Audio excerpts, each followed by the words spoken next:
Bonjour à tous et bienvenue sur un nouveau podcast de la chaîne Token Talkers. Aujourd'hui, on a la chance et l'honneur d'être avec Julien Bouteloup. Comment vas-tu, Julien? Bah, ça va et toi?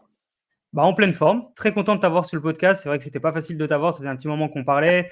Tu as un planning qui est très chargé, donc vraiment merci de nous donner un petit peu de temps. Alors, pour les personnes qui ne te connaissent pas, je vais te présenter rapidement. Je pense que beaucoup de gens te connaissent, mais pour ceux qui ne te connaissent pas, je te présente. Donc, tu es fondateur et CEO de Stake Capital Group.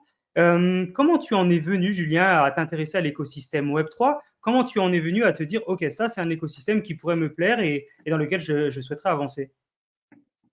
Heu, Moi, en fait, mon background, c'est, mon système, scolaire, c'est, système distribué, mathématiques, toutes ces OK. choses-là. Donc c'était de j'étais tombé dans tout ce qui était, torrents, Casa, les choses comme ça à l'époque et forcément quand tout le concept de blockchain, de système, distribué peer-to-peer et c'est un peu plus concrétisé avec tous les différents, notamment avec Bitcoin, choses comme ça et après Ethereum, c'était, un environnement ou un sujet que je pouvais arriver à comprendre et donc je me suis intéressé un petit peu plus, au sujet et surtout après j'ai commencé un petit peu à jouer avec ces outils quand à l'époque il y avait pas vraiment grand-chose. Donc au début, c'était Bitcoin, donc après c'était, pour arriver à mettre ses assets, dans un custody, donc c'était Mt. Gox et donc Mt. Gox s'est fait hacker.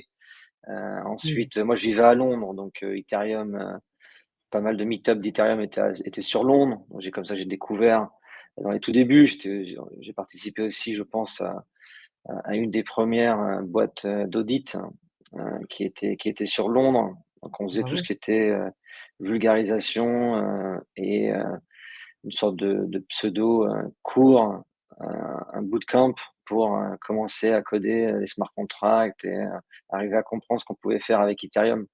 Mmh. OK. Donc du coup, ça remonte à loin quand même. Enfin, tu es un early adopter du Web3, c'est quoi, 2015, un petit peu avant? 2016? Adopteur, moi j'étais dans Bitcoin, vers 2011 quoi, et Ethereum, ça dans les tout débuts, ouais. Il y Ah avait, ouais, tu es un vraiment meet-up early. qui était organisé par, Mokoto, à Londres, j'étais un petit peu dans les j'ai participé. On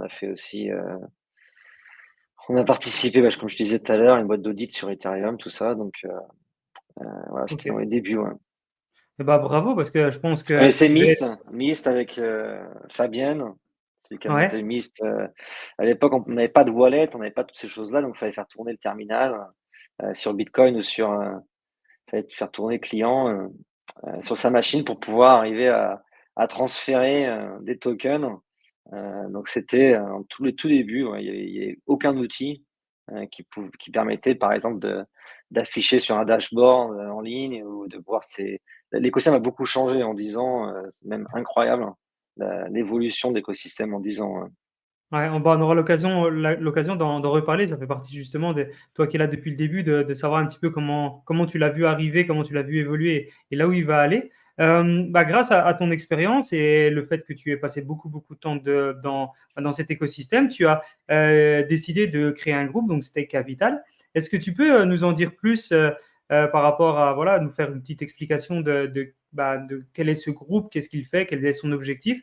Et est-ce que tu peux nous donner aussi bah, ta vision que tu as eue à la base en le fondant?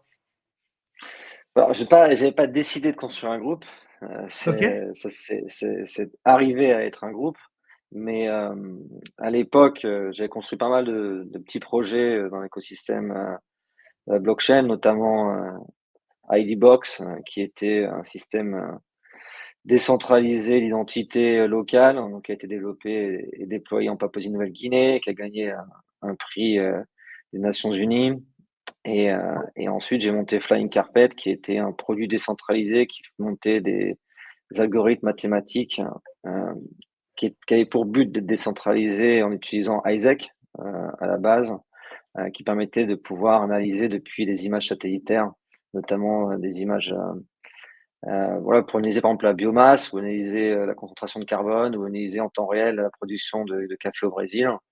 Donc ça, c'était des petits projets, et ensuite, quand la DeFi a eu, enfin DeFi boom, À l'époque, il faut savoir en fait que la blockchain était très, tous les projets étaient à but non lucratif.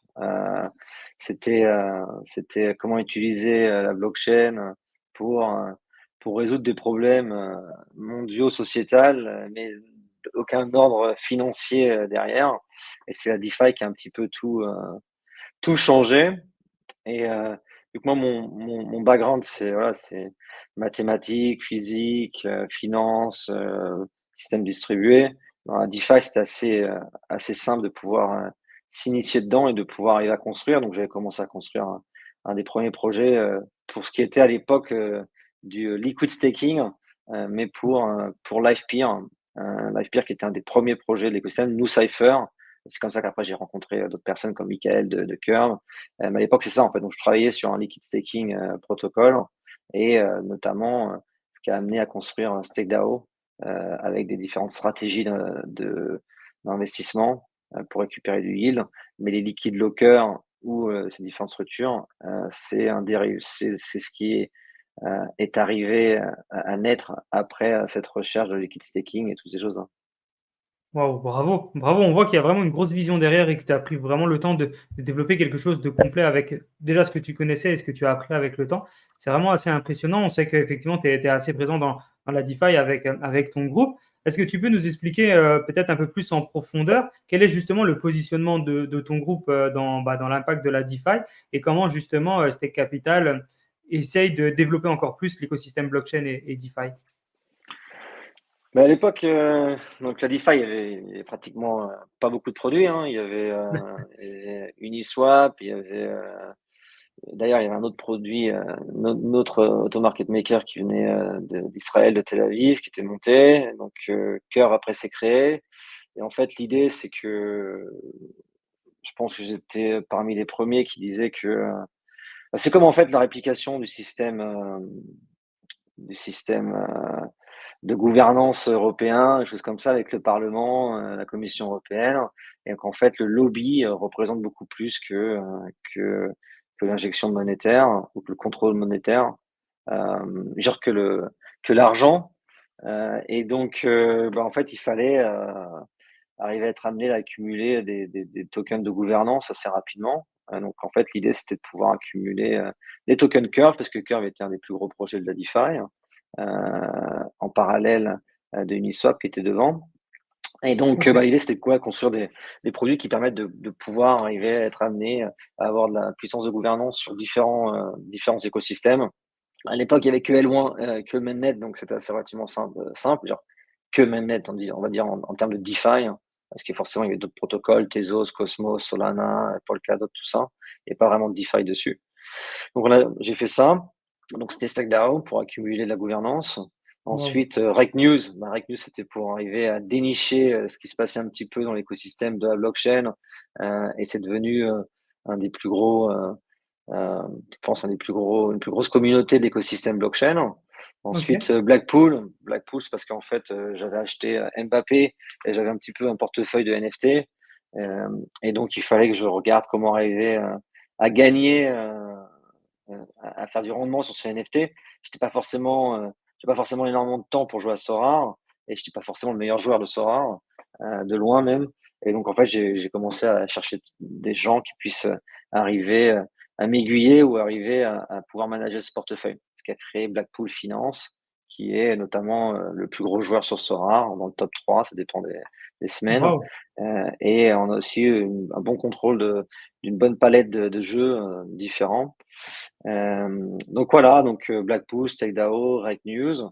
Et en parallèle de toute cette activité-là, on a investi dans plus de, je sais pas, 150, 180 différents projets dans l'écosystème de la blockchain, dans la DeFi, et une bonne partie aussi, peut-être une cinquantaine de projets en France. Donc ces chiffres-là ne sont pas forcément exacts, donc j'aimerais pas qu'on me reprenne que j'ai sorti, mais je pense à la palette, c'est à peu près ça, parce qu'il y a toujours des gens qui s'amusent. Voilà, je pense qu'on a une bonne partie en France et dans le monde.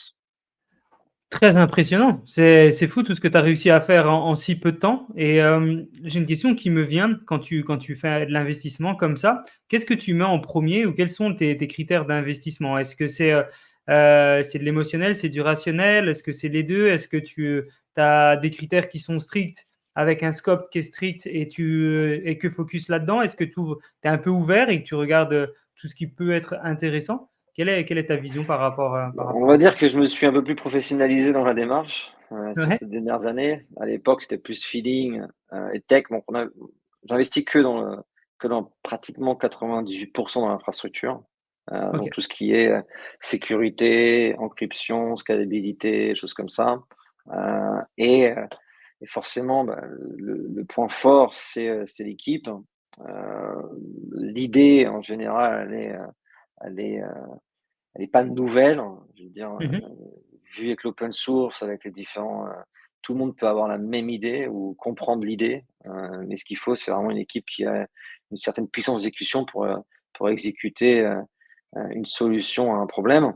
Donc maintenant, au fur des années et au fur des choses qui sont passées, c'est vrai que je suis un petit peu plus picky sur le fait d'aller choisir des projets. Donc l'équipe compte encore plus et surtout aussi l'expérience de l'équipe.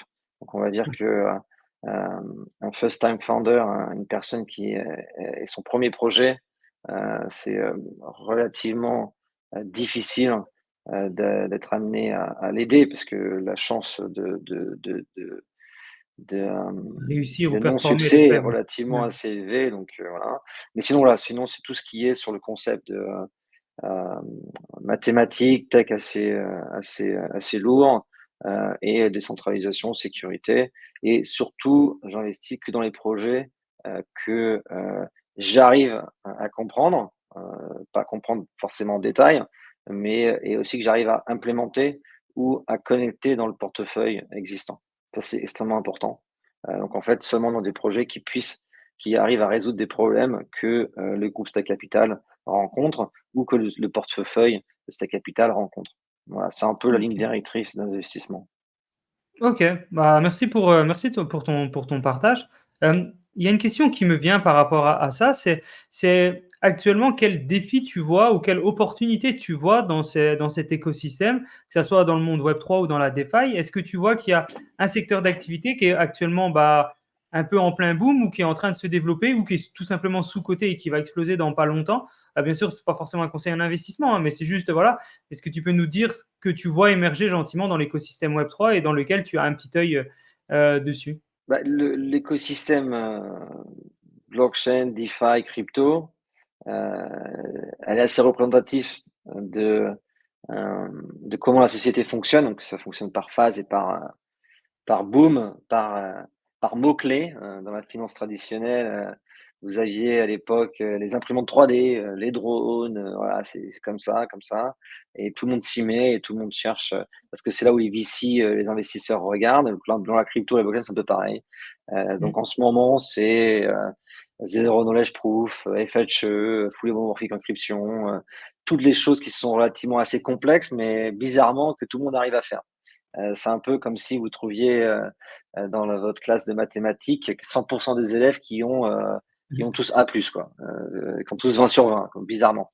Donc, faut faire le tri parce que sur 100% des projets qui sont sur la table, il y en a 1% qui dit vrai et qui arrivent vraiment à faire ce qu'ils disent.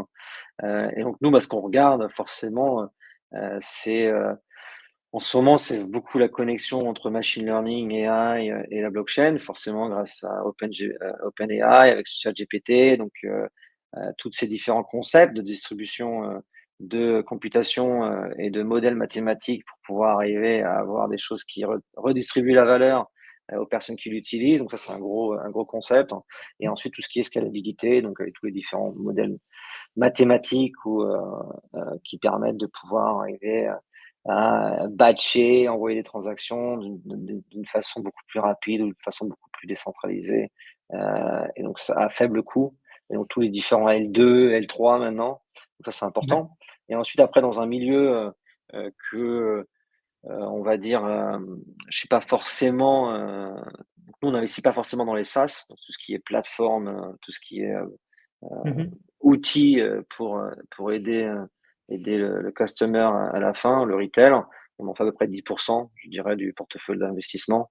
Euh, mais tout ce qui est après social token, par exemple, je pense que c'est très gros. parce que l'écosystème, la société d'aujourd'hui, elle est drivée, elle est conduite par ces différents réseaux sociaux, donc TikTok, Twitter, WhatsApp, Telegram. Et donc forcément, quand quelqu'un a un profil, indirectement, il est un social influencer, mais surtout aussi, il peut être un social token à lui-même. Et c'est d'où, par exemple, on avait fait des investissements il y a 3 4 ans dans Roll Network et dans d'autres choses qui permettent de pouvoir tokenifier l'activité d'un individu, son activité digitale. Ça, je pense que c'est un énorme marché. Est-ce que c'est un marché que je suis friand ou que je me dis que je vais arriver à aider le maximum? Pas forcément, parce que c'est pas forcément dans euh, de mes skills techniques, mais oui, c'est un gros marché. Donc on regarde un peu tout, voilà, scalabilité, sécurité, ça c'est vraiment les trucs qui me parlent. Et après tout ce qui est derrière avec gros potentiel de valeur, notamment les social tokens, des choses comme ça. Ok, et à chaque fois, forcément des projets Web3. Pas forcément, Pas forcément. Ok. investi dans des projets Web 2, tout ce qui est intelligence artificielle. À la base, Zama, Full Moment Encryption, avec lequel on a fait 75 millions de levées il y a quelques semaines Bravo. avec Multicoin. Ça, c'est un projet qui n'était pas Web3 à la base, hein, qui était un projet purement AI, Full Homomorphic Encryption. Mais il y a d'autres projets aussi. J'ai investi pas mal dans tout ce qui est longévité. C'est un truc, beaucoup de temps, donc je me suis pas mis dedans quand j'étais intéressé au sujet quand j'étais dans la crypto, hein, c'est pas comme beaucoup. Euh, voilà, donc AI, blockchain, longévité. AI, c'est parce que j'étais diplômé, je faisais un cursus en machine learning en 2009-2010, donc ça me comprend bien. Blockchain, bah, parce que j'ai pas mal étudié au niveau du système distribué, torrents et longévité parce que c'est un domaine qui m'intéresse, même si je suis une grosse bille euh, en, euh, en corps humain et choses comme ça. Donc, mais ça m'intéresse énormément. Ah, on voit que tu es quand même diversifié, hein. Tu t'intéresses à beaucoup de choses et forcément, plus tu t'intéresses à des projets, bah, plus tu en apprends, plus tu développes aussi toi-même. Exactement. Donc, ouais, franchement, bravo pour ce mindset et cet état C'est d'esprit. l'intérêt Enfin, de Stack Capital Group. On bah investit, mais oui. on a aussi une startup studio. On a aussi une venture studio qui construit entre 1 et 3, on essaye tier 1 projet tous les 3 ans, quoi. Donc, Waouh. voilà, c'est avec un cohorte de projets, en construisant, on apprend et donc en apprenant, ça ouvre des portes d'investissement et donc on comprend le marché. OK, ouais, très, très intelligent.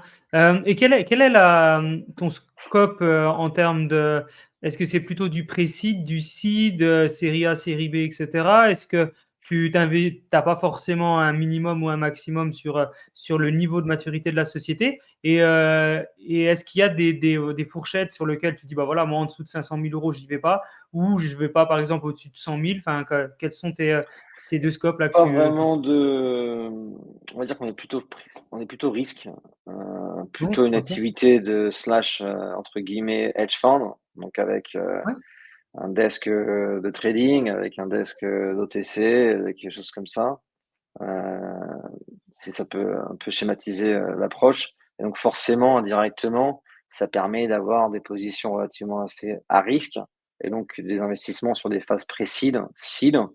Mais ensuite, on a fait pas mal d'investissements dans des séries A, notamment dans des L1,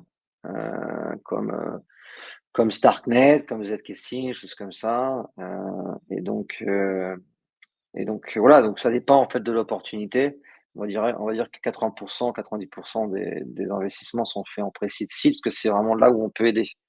Vu qu'on a une activité quantitative sur le marché, on construit, on aide et on peut advise. Donc ça plaît énormément au projet.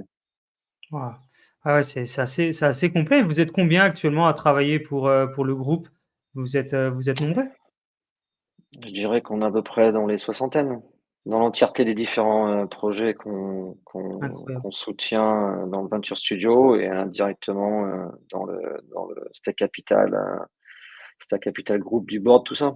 Mm. Ah, c'est beaucoup. Donc du coup, c'est réparti comment? Bah, sans me dire le nombre et tout, c'est pas du tout la question, mais en gros, tu as Stake Capital Group, tu as donc la partie studio, tu as aussi la partie DAO. Il y a aussi comment c'est diversifié? C'est ça, quoi. à l'intérieur de Stack Capital Group, vous avez des projets qui ont soit en cours de spin-off, soit en train d'être lancés. Vous avez la partie d'investissement, la partie recherche, la partie trading, la partie lobby, gouvernance. Donc voilà, sur toutes ces différentes verticales. OK, OK, OK. Bah, bravo, vraiment bravo, Julien, pour ce que tu fais. Merci. C'est super, super impressionnant. Franchement, félicitations à toi. Est-ce que je pense que c'est quelque chose d'un peu croustillant et je ne sais pas si tu as le droit de le dire parce qu'il y a des parties confidentielles, mais est-ce qu'il y a des projets dans lesquels tu as investi qui sont soit des projets notables, soit des projets qui ont un peu push? Est-ce qu'il y a tu as le droit d'en parler aussi? Est-ce que tu peux nous Tous donner mes 2-3? investissements sont publics, donc je crois que je Ouais? suis un des OK. seuls. Tous les investissements de Stack Capital sont publics. Je crois que je suis un des seuls à fournir l'entièreté de la liste sur Stack Bravo. Capital, le site internet. Et donc comme ça, si je suis amené à communiquer un Twitter ou parler d'un projet, les gens peuvent vérifier si on a Tu es une dedans ou pas? position sur ce projet et donc pas par la suite me reprocher d'avoir chill certaines choses. Alors j'essaie de faire d'être générique, agnostique au maximum. Et quand je parle d'un projet qui me plaît, et je parle aussi de beaucoup de projets dans lesquels on n'a pas investi et qui me plaisent énormément. L'un ne veut pas forcément dire l'inverse. Et donc voilà, on fait ça. Après, sûrement, il y a sûrement des petits oublis. Donc ça, on essaie de les ajouter. Mais oui, on est assez transparent sur l'approche. Mm. OK, OK, OK. Donc du coup, tout est public. Donc pour les personnes qui veulent avoir plus d'informations, donc ils vont directement sur ton site internet, hein. Je pense que c'est le meilleur endroit pour avoir les infos. Voilà, sur mon Twitter, et après ils peuvent cliquer sur le site s'ils le cherchent pour pas se faire scammer. S'ils OK, peuvent, je bon, bah, pense qu'il y a des super. petites copies de Stack Capital qui tournent et qui peuvent être amenés à faire des screenshots par certains alors que c'est même pas le bon site. Donc, Ah! OK, donc faites attention, vraiment, passez directement par le Twitter, de Julien, comme ça sera le meilleur moyen de pas vous tromper. Hem, comment vous avez, eu la possibilité de recevoir autant de fonds? C'est grâce à vos investissements et ça s'est développé? Il y a des investisseurs qui sont derrière et vous gérez leurs fonds? Si pareil, c'est pas si c'est-à-dire en c'est fait c'est en construisant un écosystème, en construisant, bravo. tu es amené à ensuite après en ayant montré patte blanche, tu es amené à rejoindre d'autres investissements parce que les gens savent que tu peux fournir tel ou tel travail de gouvernance, de market maker, d'arbitrage, une activité transversale sur l'écosystème d'Edify et forcément c'est utile à beaucoup de projets pour être successful, pour réussir ce qu'ils veulent être amenés à faire. Et donc voilà, ça ouvre des portes, forcément. OK, très intéressant. Bah, bravo, vraiment bravo pour ce que tu as fait. Je sais pas si les gens se Merci rendent Jean. compte, mais c'est vraiment, vraiment impressionnant. Surtout qu'on parle pas des décennies de travail, on parle vraiment de quelque chose qui est très concentré et qui prend bien. Vraiment félicitations à toi. On a parlé un petit peu, bah, de l'investissement que tu as fait avec, donc, Blackpool Finance son rôle dans les NFT. Est-ce que tu peux nous en parler peut-être un peu plus en profondeur? Quel est vraiment leur rôle dans la gestion d'actifs de NFT? Est-ce que pareil, ils se diversifient? Tu nous as parlé aussi de Sora. Comment ça se passe? Bah, Blackpool, en fait, on a donc été créé avec un token de gouvernance et on a des D'accord. managers qui permettent de manager un portefeuille de NFT sur des jeux qui ont de l'utilité. Donc, par exemple, sur Sora, en fonction des cartes que vous avez, en fonction des différents tier 1, tier 2, tier 3, uniques et autres, ça vous permet de participer à des championnats et ces championnats, c'est comme un football manager, quoi. Vous gagnez Mhm. d'autres cartes et ensuite vous pouvez arriver à gagner aussi un yield et ce yield-là est redistribué à ceux qui stake le BPT token. Et donc, on a aussi investi, participé dans différents jeux qui sont relativement connus et ont une réussite, et d'autres aussi qui ont échoué, par exemple Axie Infinity, choses comme ça, mais qui étaient plutôt, qui ont plutôt drivé le play to earn, et après des Illuvium, des choses comme ça. Et en fait, l'idée, en fait, c'est de pouvoir avoir les meilleurs managers pour manager différentes verticales. Donc, par exemple, là, on est sur Cross the Edges, qui vient de lancer le OK. token, sur MetaFight, qui vont aussi lancer un token. Donc voilà, on essaie de se mettre dans des jeux euh, principalement dans des jeux qui ont une connotation physique aussi. Donc, par exemple, le foot, MetaFight et d'autres trucs. Et après, on fait aussi tout ce qui peut être jeu de cartes. Donc, par exemple, Cross the Ages ou Comets, choses comme ça, qui sont plus virtuels. On va dire que ça correspond un petit peu moins. Parce qu'en fait, ce qui est intéressant à la base, c'est un peu une approche quantitative, de comprendre les performances dans la vraie vie. Donc, par exemple, quand tu es sur Sora, il faut arriver à comprendre les transferts, il faut arriver à comprendre les performances des joueurs. Parce que quand tu joues au jeu, Merci d'être de plus en plus nombreux à nous suivre sur le podcast de Token Talker. Je vais prendre 1 minute de votre temps pour vous présenter le token URU, qui est un projet révolutionnaire lié à l'écosystème Erudit World. Alors déjà, dans un premier temps, il sponsorise le podcast de Token Talkers. Le token URU est basé tout simplement sur un principe de play to earn, c'est-à-dire que vous pouvez tout simplement gagner encore plus d'URU tout simplement en aidant la communauté NEC. Le token URU offre des applications qui sont concrètes dans tout l'écosystème Erudit World. C'est-à-dire que vous pouvez échanger vos tokens URU contre des services exclusifs, mais aussi contre de la nutrition, et vous pouvez même participer à des jeux qui vont vous permettre de gagner encore plus de tokens. Chaque propriétaire d'Uru peut décider de l'utilisation qu'il souhaite en faire, s'il veut acheter, revendre ou même offrir ce token. Le token Uru, il est sécurisé sur la blockchain. Il est limité en termes de quantité à 2,5 millions de tokens, ce qui fait qu'il y a plus de valeur et bien sûr, ce qui assure sa rareté. En rejoignant l'écosystème Eruditward, vous bénéficiez donc d'un réseau d'experts, de services premium et vous sécurisez votre avenir financier. Si vous voulez plus d'informations sur Eruditward, vous avez le lien en bas de la vidéo, vous avez le lien en commentaire du podcast et bien sûr, vous pouvez aussi nous contacter. c'est directement corrélé aux performances des joueurs dans la vraie vie. Donc, si le club il marque un but et qui va en demi-finale, et ben, ta carte elle prend plus de XP, donc tu peux la jouer, donc tu peux gagner le championnat, tu peux gagner les différents matchs. Donc ça, c'est ça nous, ce qui est intéressant, c'est le mix entre la corrélation entre le monde virtuel, le monde digital et le monde physique. Et là, on vient de lancer avec Blackpool un site club qui permet en fait de investir via BPT dans les projets de gaming Web3 à fort potentiel. On l'espère en fonction de comment on trouve Waouh! ces projets, mais on a accès à des précides dans ces projets. Donc, on va ouvrir la porte de ces précides aux tokens aux token holders de BPT pour qu'ils puissent rejoindre ces investissements. Waouh! Impressionnant. Bah, vraiment, encore une fois, bravo. Je pense que tu l'as Et déjà dit, mais aussi, vraiment, c'est BPT, le impressionnant. but, c'est de pouvoir arriver à connecter. Je pense, je sais pas s'il y a beaucoup de personnes qui parlent de ça, mais je pense dans les conférences un peu de jeux complètement on-chain. Et pour moi, en fait, le gaming, on va connaître un peu ce que la DeFi a connu. C'est-à-dire en fait que si tu amènes les jeux on-chain, tu vas Mhm. avoir indirectement une sorte de metagaming, ce qui va faire en fait Ah que oui. indirectement les jeux vont pouvoir dialoguer ensemble. Donc, ton interaction dans, je sais pas, je pense à mes Fortnite qui potentiellement peut être Web3, avec tes skins, avec tes items, avec tes XP, avec ton évolution dans le jeu, elle peut être indirectement ou directement euh, transversée sur Sora ou sur MetaFight ou Cross the Aegis.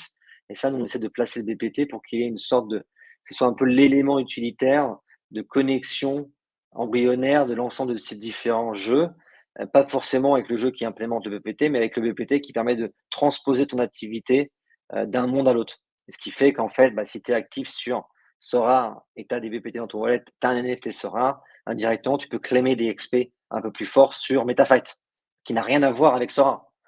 Totalement. Mais c'est Waouh! une sorte de layer de connexion du portefeuille Blackpool. Et donc, nous, on essaie de ramener cette utilité à ce layer, ce qui permet en fait d'être actif. Tu peux être joueur de Cross the Edges ou avoir un token Cross the Edges. Et si tu as un NFT Sorare et un NFT MetaFight, alors tu es un Tier 1 Blackpool holder et donc tu peux aller, tu peux obtenir un ticket pour les Jeux Olympiques. Des trucs comme ça. Ah, c'est fou, c'est fou. Quel est le meilleur moyen de te contacter si on veut plus d'informations sur ce que tu fais, si on veut, Twitter, par hein. exemple, Mm. Twitter? Ouais, Twitter, c'est c'est vraiment ouvert. Twitter le Ouais. meilleur moyen pour toi. Mm. Ok. Bon, bah, parfait. On sait aussi que tu es au cœur de la fondation de Rec News. Est-ce que tu peux nous expliquer un petit peu quel est le rôle de Rec News dans la communauté, notamment DeFi, crypto? Est-ce que tu peux nous expliquer un petit peu plus quel est l'objectif derrière ça? Rec News, en fait, c'est un peu un, il y a aucune personne il y a aucune entité ou autre projet qui est comme Rate News.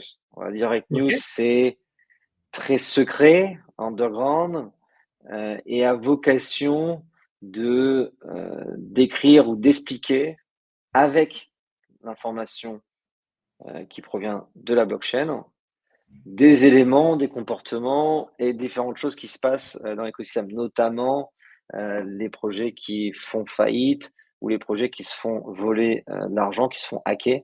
Donc nous, on explique, on vulgarise d'une certaine façon ces différentes choses pour pouvoir donner à l'écosystème, à la communauté, une façon de comprendre qu'est-ce qui se passe.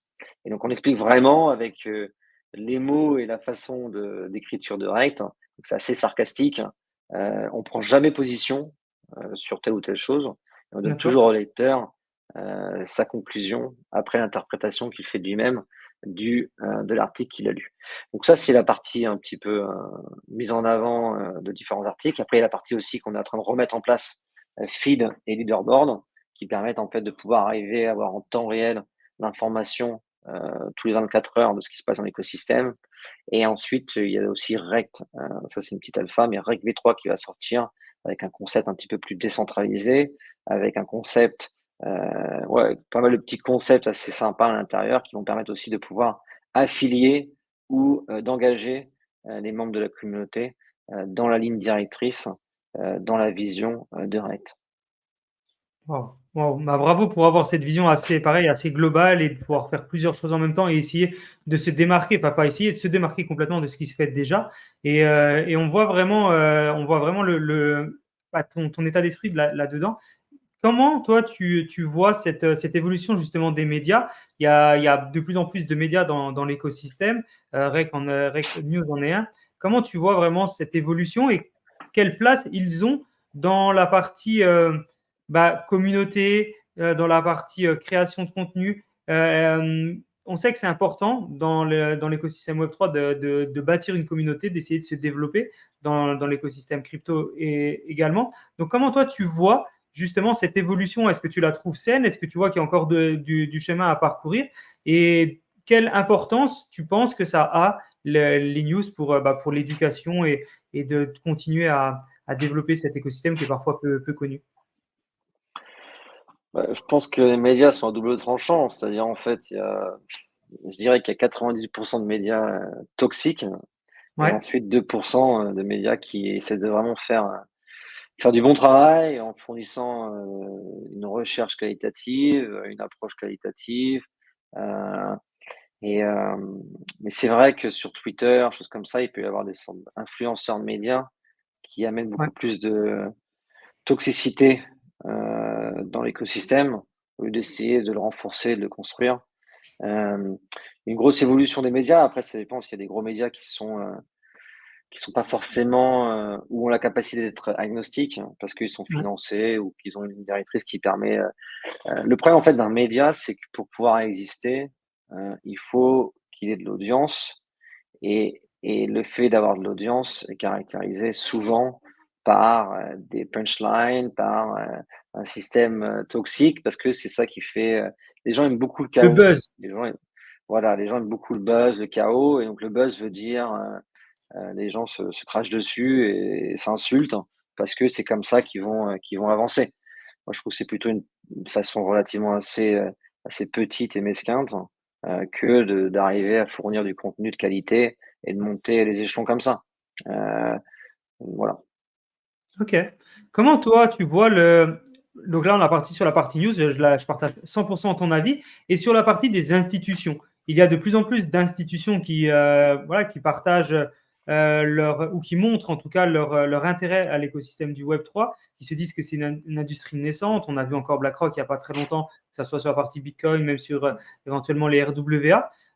Toi qui es là depuis le début, justement, on en a parlé au démarrage de ce podcast, toi qui es là depuis le début, comment tu vois cette Le évolution? Est-ce que tu début, la trouves propre? pas le début, un ou 2 ans après, quoi. Donc, Ouais, bah pour moi, c'est le début, hein. Ouais, c'est dans les débuts, vraiment. ouais. Dans les Ouais, tu es débuts. vraiment quand même un des premiers. En tout cas, sur la chaîne, on n'a pas eu beaucoup de gens qui étaient là depuis 2011-2012. Donc, vraiment, bravo à toi d'avoir été là à ce moment-là. Par chance, hein, par chance, hein. Ah, on dit que la chance, ça se provoque, donc je pense que c'est pas que de Mmh. la chance, tu as dû travailler pour ça, en tout cas. Tu as dû Mmh. travailler pour ça. Mais en tout cas, tu es là depuis un petit moment, donc à ce moment-là, les institutions étaient plutôt en guerre contre le Web3. Maintenant, c'est limite un allié. Comment toi, tu les vois arriver? Est-ce que tu trouves que tu prends ça d'un bon œil? Est-ce que tu penses que c'est mieux s'ils se mêlent pas trop? Quel est ton avis? Bah, c'est toujours un petit peu l'histoire du cheval de Troie, quoi. Ouais, Après, moi, j'en ai pas mal parlé de cette situation, mais le concept de DeFi qui va remplacer la CeFi, la finance centralisée, pour moi, c'est une jolie histoire, mais c'est pas une histoire qui va se concrétiser parce que pour moi, en fait, c'est la finance centralisée, la finance traditionnelle qui va utiliser les concepts de la finance décentralisée pour arriver à résoudre des problèmes à son cœur, qui sont par exemple le fait d'aller manager un portefeuille d'actifs pour les particuliers, donc notamment je parle des banques. Ça peut être fait par des systèmes de account abstraction, de secure enclave, donc des choses beaucoup plus sécurisants et sécurisées pour l'utilisateur. Donc tout ça, ça va être utilisé ils sont obligés, par exemple, quand tu parles de KYC, AML, de sécuriser, GDPR, de systèmes d'encryption end-to-end, des systèmes de pouvoir envoyer de la donnée sans pouvoir être interféré par différentes third parties, parties tierces. Et ben tout ça, ça peut être fait par le zero knowledge, ça peut être fait par fully homomorphic encryption, FHE. Tous ces concepts-là, tous ces outils vont être utilisés par les institutionnels, la finance traditionnelle, parce que en fait, ça leur résout des problèmes.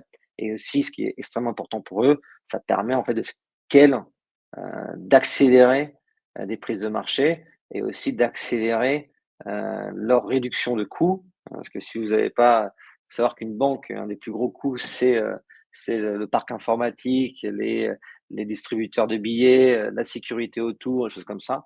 Donc ça permet en fait d'économiser énormément de coûts et donc forcément de faire beaucoup plus de profit.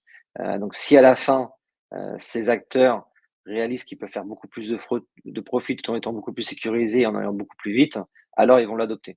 Au niveau institutionnel, mmh, gouvernement, c'est comment arriver à pouvoir, entre guillemets, protéger les gens à utiliser cette technologie, parce que forcément, elle est permissionless, donc tout le monde peut utiliser n'importe quel outil, notamment des produits dérivés, des options, des perps, des choses comme ça, ce qui peut être considéré comme une sorte de casino virtuel. Et donc, d'accord. encore faut-il avoir la capacité d'avoir suivi une sorte de connaissances pour pouvoir arriver à utiliser ces outils qui peuvent vraiment mettre des gens à mal. Donc, voilà, les institutions, malheureusement en Europe, je pense qu'on bouge encore relativement beaucoup moins rapidement que la Chine ou les États-Unis. Je veux dire, par là, en termes d'investissement, après, c'est vrai qu'il y a Mika et des choses comme ça. Mais Ouais. là, en l'occurrence, quand tu regardes la machine learning AI et la blockchain, on est encore à la traîne, hein, même si on est potentiellement les premiers à discuter de ces sujets ou à C'est essayer vrai. de les régulariser. Le problème, c'est que le régulateur et les institutions pensent d'abord à réguler ce qui va arriver dans 20 ans, au lieu de s'amuser à accélérer l'innovation et de réguler des choses de maintenant, qui sont Ouais. déjà là, utilisables et utilisées. Ah, très, très, très bonne vision. Est-ce que pour toi, le fait que justement des institutions arrivent, ça pourrait permettre d'apporter encore plus de crédibilité à l'écosystème? Parce qu'on sait que parfois, quand on parle de Web3, de crypto, les gens se disent c'est du scam. Je pense que tu l'as entendu beaucoup plus que moi. Est-ce que le fait qu'il y ait des institutions, ça va permettre voilà, de montrer que c'est pas si scammy que ça et il y a une vraie valeur derrière? Bah, moi, je pense que déjà mentionner crypto, c'est très péjoratif. C'est en fait crypto, voilà, c'est une conséquence ou un outil, mais vraiment la technologie, c'est euh, ouais, c'est le protocole, quoi. C'est la blockchain. Ça serait comme par exemple aujourd'hui de mentionner tout le temps, bah, c'est de l'euro, du dollar, du yen ou des choses comme ça. L'aspect un peu monétaire, tokenisation, soit de l'equity, soit des parts, soit peu importe. Euh, mais c'est vrai après malheureusement, c'est vrai qu'il y a beaucoup de projets qui font rien, hein. C'est-à-dire et beaucoup de toxicité. Donc, entre les projets qui se font voler des centaines de millions, 20 millions de dollars et les projets qui se barrent en Asie, des personnes pour voler la caisse ou d'autres personnes qui disparaissent en faisant une sorte de casino et que le Ouais. truc foire. Donc il y a beaucoup quand même de vu que ça va très, très vite et que c'est très gros, bah, ce qui en sort souvent, c'est les mauvaises choses.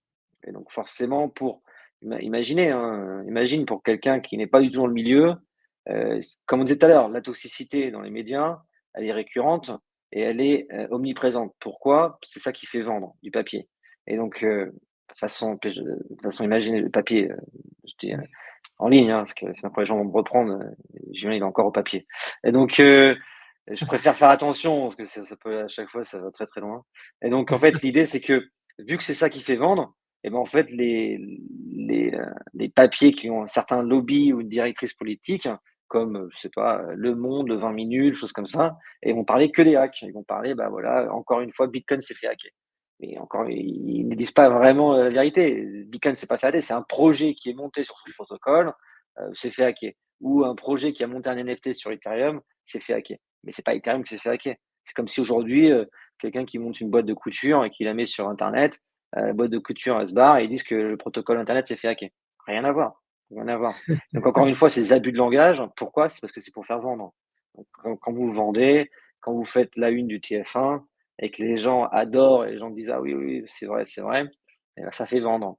Et donc c'est ça en fait ce qui est malheureux et le problème, je pense que les institutions, et les boîtes de lobby n'ont pas compris que ça va à l'encontre même de ce qu'ils voudraient essayer de pousser. C'est en essayant d'amener de la valeur, en essayant d'accélérer l'adoption, qu'on amène plus de valeur et en essayant de protégeant, en protégeant forcément cette activité, mais derrière, ils ont encore plus de valeur. Si derrière tout le monde amène de la valeur de l'étranger sur le territoire, et ben forcément, les gens ont plus de pouvoir d'achat, les gens ont plus de pouvoir de tout pour pouvoir acheter et pour pouvoir consommer.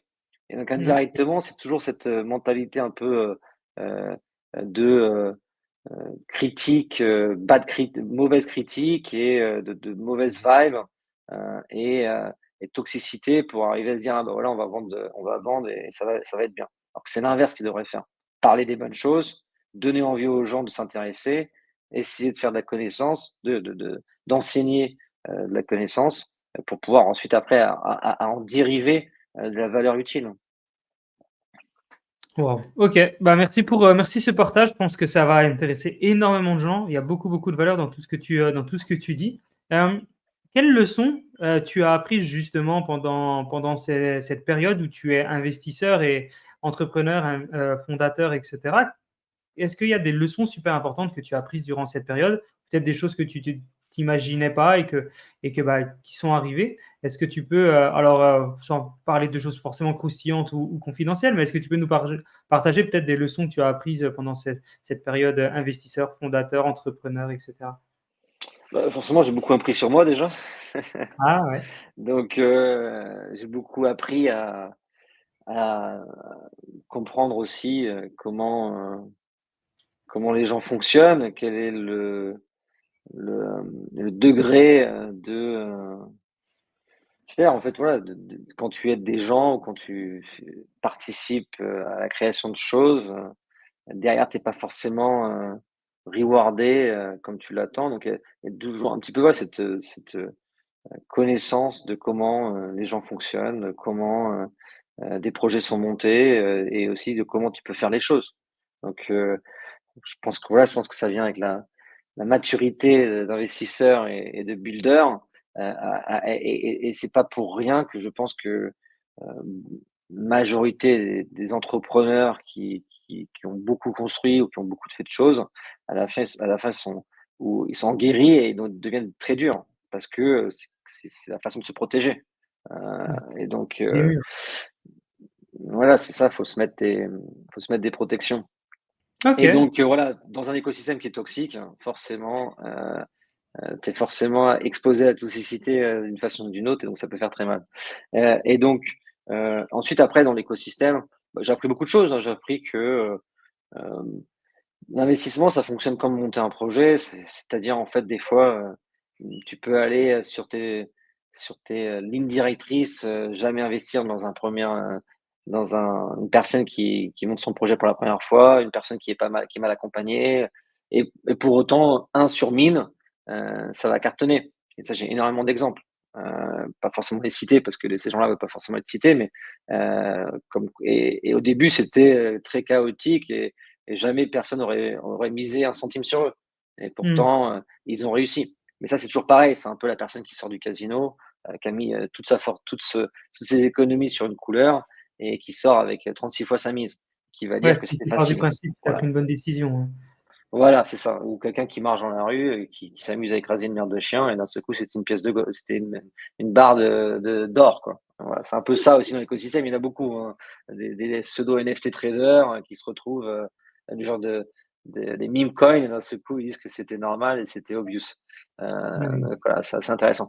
Mais oui, j'ai pris beaucoup de choses sur l'écosystème, beaucoup de choses sur les gens, beaucoup de choses sur moi-même. Et donc, bravo, c'est une bravo, évolution constante. bravo. Et tu nous as enfin, on voit que tu fais énormément de choses, tu travailles énormément. Il y a une question qu'on pose souvent aux entrepreneurs qui viennent sur le podcast, c'est comment tu arrives à gérer le pro et le perso en même temps? Est-ce que tu arrives à trouver un équilibre? Est-ce que tu l'as trouvé? Est-ce que c'est encore compliqué? Parce que quand on travaille énormément, c'est toujours difficile de faire les 2.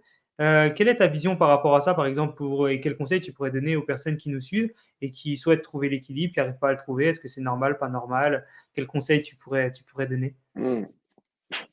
Moi, je pense que je suis une des personnes les plus mauvais positionnées pour parler de ce sujet. Donc, en l'occurrence, je pense qu'il y a une dizaine d'années, 5 années, je me caractérisais ou je me disais, oui, oui, moi, je suis une bête de travail, je bosse 20 heures par jour, 7 heures 7 jours par C'est ça? semaine, c'est incroyable, c'est trop bien. En fait, je pense que ça, c'est l'échec complet d'un entrepreneur. Parce que OK. qu'est-ce qui compte le plus pour un entrepreneur dans sa vie ou dans une vie, c'est le temps. Si à la fin, tu n'arrives pas à t'octroyer du temps ou t'acheter du temps, c'est un mauvais entrepreneur. Ou alors, parce qu'à la fin, si tu n'arrives pas à profiter de la vie, après ça dépend, des gens qui profitent de la vie en travaillant énormément, mais à la fin, c'est qu'est-ce que toi tu cherches, qu'est-ce que toi tu veux, qu'est-ce qui te rend heureux. Et je pense que moi, j'ai trouvé une sorte d'équilibre qui potentiellement peut être assez précaire des fois, mais c'est vrai que c'est une question, ça dépend tout à chacun, c'est-à-dire, en fait, qu'est-ce qui te, drive, tous les Motivant. jours à te réveiller, à te motiver? Qu'est-ce qui fait de toi que tu as complètement la mojo pour aller créer des choses, et créer de la valeur? Tu as des gens qui sont attirés que par, l'aspect monétaire, l'aspect financier. Une fois qu'ils l'ont, ils se barrent et tu en as d'autres qui, même s'ils l'ont, ils restent et ils construisent. Donc c'est des différentes personnalités, mais c'est vrai que dans cet écosystème qui est relativement, comme on disait tout à l'heure, assez, demandeur de temps, d'énergie, parce que tout va tellement vite, hein. Du jour au lendemain, tu peux avoir une nouvelle, le lendemain, tu as un gars qui a construit encore un truc beaucoup plus important et beaucoup plus solide parce que, bah, c'est du open source. Donc, quelqu'un qui voit quelque chose, bah, l'autre personne qui vient par derrière peut peut-être voir un petit truc qu'il n'avait pas vu et derrière ça crée un nouveau projet, donc c'est incroyable. Donc tout va vite. Et merci d'être de plus en plus nombreux à nous suivre sur la chaîne Token Talker. C'est vraiment un plaisir. Je vais prendre 45 secondes de votre temps pour vous présenter notre sponsor, la société Aria. Aria Crypto, c'est en fait un centre de commande qui vous permet de prendre des décisions éclairées pour investir dans les cryptos. La société elle a été fondée par Jonathan et Anastasia, qui sont les co-CEO d'Aria. Ils ont eu pour idée tout simplement de faire une agence algorithmique pour mettre des notes sur les cryptos. Grâce à eux, vous allez combler tout simplement vos lacunes en matière d'accessibilité aux informations et d'évaluation des risques dans le secteur des crypto-monnaies. Avec plus de 35 mesures, ils analysent les cryptos dont la capitalisation dépasse les 500 millions de dollars. Grâce à eux, vous allez rester informé en temps réel des développements du marché, des risques que vous allez pouvoir prendre dans le secteur et vous allez pouvoir adapter vos stratégies d'information grâce à leur IA. N'hésitez pas à explorer leur tableau de bord, créer votre premier portfolio avec Aria et bien sûr, restez connecté. Donc il faut arriver, à se mettre des filtres, à trier l'information et à se mettre des barrières. Voilà. Et tout ça, je pense, c'est facile d'en parler, mais quand tu es sur le terrain, c'est autre chose, comme tout, hein. C'est facile de lire d'apprendre dans les livres, mais une fois que tu es confronté à la réalité, les choses peuvent être différentes. Et donc, bah, c'est un enseignement constant, un apprentissage constant de la vie. Et je pense que la crypto, la blockchain, cet écosystème, c'est quand même une bonne leçon de vie. Ça apporte beaucoup de choses, beaucoup de qualités, mais aussi beaucoup de contraintes. Et il y a aussi l'envers du décor. Et donc ça, il faut prendre soin de soi. Donc il y a des gens qui font des burn-out, il y a des gens qui perdent intérêt dans cet écosystème parce qu'ils une certaine désillusion des gens, désillusion de comment ça fonctionne, et potentiellement après ils reviennent ou alors ils partent définitivement. Moi, dans les débuts, l'écosystème était très petit, hein, un meet-up de Ethereum global, on était une cinquantaine, il y avait personne, hein, il y avait à peine deux, trois pèlerins, et beaucoup de ces personnes-là que je connaissais, que je côtoyais auparavant, ils sont partis. Et par contre, on a encore qui sont là. Et ceux qui sont là, tu sais qu'ils sont là pour builder et pour chiffre de la valeur, parce que sinon ils seraient pas là. Ils seraient C'est pas là en clair. train de se faire chier tous les jours, ou d'ailleurs dans certains conflits, s'ils étaient pas là par passion, quoi. C'est vrai, c'est vrai, c'est vrai. Tu parles enfin, tu parles et tu as parlé des meet-up. Tu participes à beaucoup d'événements? Ça t'arrive pour peut-être. Alors je participais, ouais, Ouais, je participais beaucoup à beaucoup d'événements. Là, j'ai un peu réduit, la voilure de voyage, mais sinon oui, forcément, je fais les clés, ICC, Token 49. ouais, Ouais, je fais à peu près beaucoup de ICC, ça peut être East Prague, ça peut être East Denver, toutes ces choses-là. Maintenant, je participe plus. Je sais même plus si c'est une chose, ça, les meet-up d'ailleurs. Maintenant, je sais même plus si ça existe, hein. Tout ce qui était sur Meetup ou Eventbrite, c'est vrai qu'avant, c'était énorme. Ça fait bien une dizaine d'années que j'ai pas été à ces trucs. Mais c'est vrai qu'avant, bah, c'est là-dessus avant qu'on se rejoignait. Maintenant, c'est plutôt des conférences, puisque bah, quand tu as plus d'une cinquantaine de pèlerins, bah, tu peux te permettre d'avoir une conférence. Donc c'est vrai que les choses ont beaucoup changé, ouais. Mais et donc, t'en j'en fais fais aussi des encore pas conférences? mal. Mhm. T'en fais aussi des conférences? Oui, bah, par exemple, BCC, Ouais, trop bien. East Denver, toutes ces choses-là, ouais. East Singapour, Wow. Token 49 Singapour, ouais, choses Je comme ça. pense que On c'est bien. organisait aussi énormément de choses. Donc, on organisait la DGen, Right News. Bah, je suis derrière Stable Summit, qu'on organise par exemple pour ICC, qu'on a organisé à Denver, qu'on a organisé à Singapour. Donc, ces choses-là, ouais. Wow, bravo, bravo d'être aussi présent sur tous ces secteurs d'activité. Je pense que c'est important pour des personnes, enfin, que des personnes comme toi puissent justement partager leurs connaissances, leur savoir, et puissent augmenter l'éducation. Est-ce que pour toi, c'est quelque chose qui est important et qui est peut-être parfois sous-coté, l'éducation dans l'écosystème Web3? Est-ce qu'il y a des gens qui arrivent qui n'ont pas d'éducation sur soit la finance, notamment pour la DeFi, ou d'autres choses? Est-ce que c'est quelque chose que toi, tu mets en avant? Est-ce que c'est quelque chose d'important? Moi, j'ai monté StakeDAO Academy. On a Ouais. monté StakeDAO Academy, donc on avait c'est des articles relativement assez simples, plus d'une centaine d'articles relativement simples de vulgarisation des concepts de la DeFi, de la blockchain, de la crypto, d'allant de scalabilité, de comment aller minter un NFT ou des choses comme ça. Donc, RecNews, c'est ce qu'on fait. On a aussi une sorte de pseudo-école. J'ai aussi participé à l'ELRA en France, à l'IRA, et toutes ces choses-là. Donc, c'est vrai que c'est important. Le problème, c'est que je pense qu'il y a beaucoup de nouvelles personnes qui rejoignent, qui se font embrigader ou qui vont dans ces pseudo-influenceurs qui pour eux ne communiquent aucun enseignement, simplement le fait de communiquer des choses pour pouvoir avoir plus de followers. Donc indirectement, vu que bah, ce qui amène beaucoup plus, c'est un peu indirectement la toxicité. Euh, et donc au lieu de se baser sur un contenu de qualitatif pour arriver à faire en sorte que les nouvelles personnes qui te rejoignent apprennent des choses, eh ben, c'est pas forcément leur approche. Mais oui, c'est extrêmement important de vulgariser et d'avoir la capacité de pouvoir fournir du contenu qualitatif pour que les gens, par la suite, arrivent à construire des choses.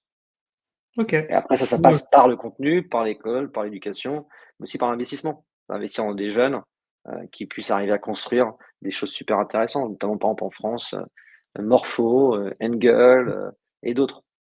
Ça, c'est des jeunes qui sortent d'école, qui n'ont pas forcément fait monter autre chose avant.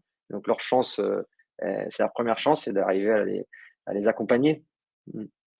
Des très très beaux projets. Très très beaux projets en Incroyable. plus. Mm. Ouais, ouais, formidable. Je disais, c'est justement quand tu parles de ces projets, par exemple Ungle, qu'est-ce que toi tu penses actuellement des stablecoins et de l'avenir justement des stablecoins dans l'économie numérique à l'heure actuelle? On parle d'euro numérique, il y a plein de choses qui tournent autour. Est-ce que tu peux donner justement ta vision sur ce qui se passe actuellement et l'avenir justement des stablecoins? Bah, on organise Stable Summit, donc on est avec et actif aussi avec les différents gros projets de la DeFi, notamment Curve et tout, dans le lobby, dans l'incentive. On a aussi la plateforme avec cette DAO de Vote Market qui permet d'incentiviser des positions de stablecoin ou d'autres sur différentes stratégies. Donc, on parle avec les plus gros leaders de l'écosystème, hein, Circle, Tether, Binance, Gemini, tous ces gars-là. Et en Europe, ce qui est relativement assez intéressant, c'est Angle, ils sont maintenant stablecoin dollar, vu qu'il est beaucoup plus amené à être utilisé dans le monde à l'heure actuelle, malheureusement. Et en fait, les stablecoins algorithmiques et les stablecoins centralisés custodial, ils ont des marchés à prendre qui sont des marchés différents et qui se rejoignent en ce moment. Donc, grâce à la régulation, grâce à MiCA, choses comme ça, par exemple, MiCA en Europe donne un framework régulatoire pour pouvoir opérer et distribuer un stablecoin. Ce qui est relativement assez intéressant, donc, notamment pour Angle, pour d'autres, qui permet en fait de pouvoir distribuer. Et donc en fait, on verra que les stablecoins vont opérer soit directement ou indirectement via la Banque centrale, par exemple l'Europe, Banque centrale européenne, à distribuer le, la monnaie, l'euro notamment en Europe. Et donc ça, en fait, ça va pouvoir, avec des banques privées, donc des projets privés, notamment comme Angle, de potentiellement arriver à distribuer et à augmenter la voilure de l'adoption de l'euro, par exemple. Et donc, en fait, pour les banques centrales européennes, pour les institutions européennes, ils devraient comprendre en fait que c'est tout leur intérêt de pouvoir arriver à pousser ces projets pour pouvoir distribuer l'euro. Et donc, notamment, ce qui est assez incroyable, c'est que les US, ils sont contre le fait, ou ils étaient contre le fait d'aller aider ces projets à pénétrer certains marchés. Et pourtant, ils viennent de se rendre compte que maintenant, le dollar, par exemple, je ne sais pas, mais j'aimerais bien avoir une étude de le pourcentage d'Européens avec des dollars dans les poches depuis que la crypto est en route. Et on se rendra compte que la crypto, grâce au stablecoin dollar, est dans les poches de 90%, voire plus, de l'ensemble des gens qui utilisent la crypto ou la blockchain. Et donc, encore une fois, les US ont gagné. Et donc, les Européens, ils doivent se rendre compte de ce système de distribution. Et donc, c'est tout à leur intérêt d'aller accélérer l'adoption, d'aller accélérer les outils qui permettent de distribuer ce stablecoin euro. Et donc, de ne pas le freiner, pas de freiner l'innovation, mais d'avoir un cadre juridique, régulatoire, législatif, hein, qui permettent en fait de pouvoir arriver à promouvoir et d'aider les gens à innover dans ce marché, notamment Angle Finance et d'autres. Mmh. Ok, bah ok, merci beaucoup pour cette explication. Je pense que ça va intéresser énormément de gens. On arrive gentiment à la fin du podcast. Julien, on sait que ton planning est très chargé, donc on va devoir te laisser, même si j'aurais bien voulu parler avec toi et l'audience t'écouter pendant plusieurs heures. À la fin du podcast, Julien, on laisse toujours le mot de la fin à notre invité. Donc ça peut être, voilà, peut-être revenir sur un sujet qu'on a traité sur lequel tu voulais rajouter des infos, peut-être nous donner l'information sur un sujet que tu as encore pas parlé, que tu voulais justement en parler, profiter de ce podcast pour en parler. Ça peut être nous donner un mantra, des conseils. Enfin, voilà, tu as carte blanche, ça peut durer 30 secondes comme 2 heures, on t'écoute. Déjà, merci de m'avoir reçu et Merci. bon travail à toi. Et ce genre de podcast est important pour l'écosystème. Euh, Merci. Sinon, un petit mot, c'est beaucoup de personnes essaient euh,